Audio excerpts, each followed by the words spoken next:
truth is, you learn more about leadership in the gym or out on the trail than you will in a boardroom. Reason is fitness is going to expose your weaknesses. It's going to show whether you show up when the going gets tough, whether you negotiate with yourself, and whether you're following a system and being disciplined or you're just speaking straight up BS. So in this video, we're going to expose and talk about these leadership principles and how you can apply them from your fitness journey. There's a moment in every workout that our brain kicks in and tells us to stop. It could be the top of a hill, the end of a run, whatever it is that we're doing for a workout that day. David Goggins calls this the 40% rule. And the truth is that most people give up mentally and emotionally in a workout before the body gives out. And this is the first concept that we learn from fitness that translates over to leadership. If we can fine-tune our grit internally, this is something we're going to need for leading in real life. This could be leading your family through, a dark chapter when there needs to be some extra grit and resilience. It could be, if you're a manager or owner of a company, when the going gets tough, like the sales might be down or something, but showing your people how you push through. And you learn that first with fitness by pushing through those workouts on the daily. When it gets tough, when you want to slow the pace or just say good enough and you don't quite crest the top of the hill. Building on grit, we need clarity.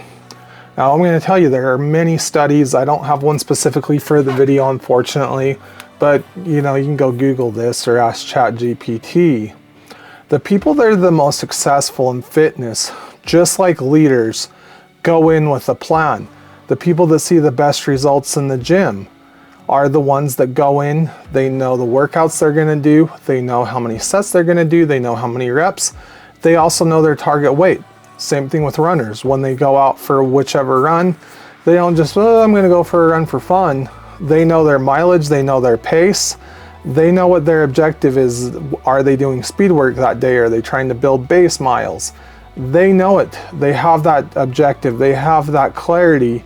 And that translates over to leadership. How can you lead a group of people, again, whether it's your family or if you're in leadership in your career, if you can't clearly paint the picture of where you're going and you have those key indicators that tell you this is where we're going, this is what we need to accomplish. Now for a piece of leadership that's often underestimated. We always think of grit and vision, but what about consistency? People underestimate it, whether it be in fitness or in leadership. The consistency is what makes or breaks true success. It's showing up day after day after day, or when something gets derailed, we pick back up and keep going. Now I can tell you, I want to share just a little bit of success so I'm not just preaching to y'all. But I've seen it myself as I make a promise to you. 6 years ago, I weighed close to 300 pounds. I had a 40-inch waistline. Today, I'm down a good 70, 80 pounds and down to a 32-inch waistline. I can tell you, this didn't come magically overnight. It was showing up. Yes, along those 6 years, I also had setbacks, but I consistently showed up for myself. And I stopped negotiating with myself. I knew where I wanted to go. I wanted my health to be better. I wanted to look and feel better. And I couldn't get there if I let the voice win and I didn't show up for myself day after day.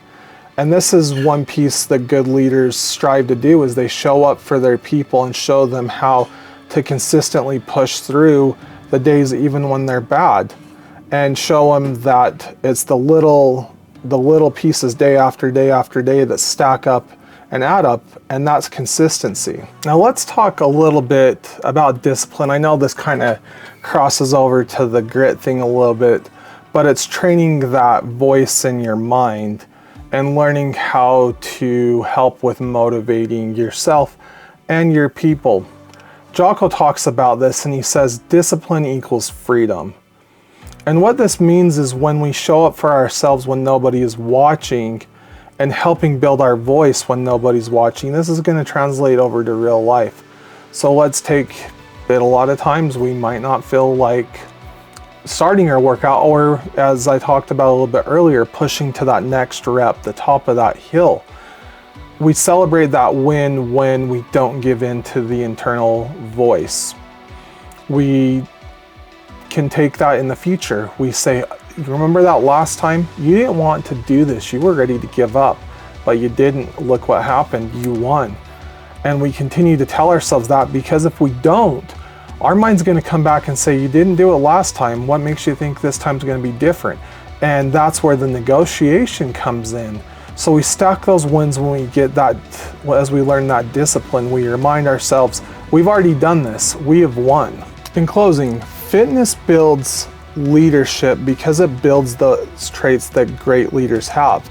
That's the grit, the clarity in their goals, the discipline, learning when to strategically recover, the consistency, most important. Truth is, leadership starts within, and fitness is such a great proving ground for building those leadership skills and helping you to learn to lead yourself first before you can lead others. Now that brings us to the end of this video. I appreciate you hanging out until the very end. And if you want to keep your journey going, check out this video right here. The good old YouTube algorithms have chosen specifically for you based upon all that fun jazz they take in. And with that, y'all, remember, better every day.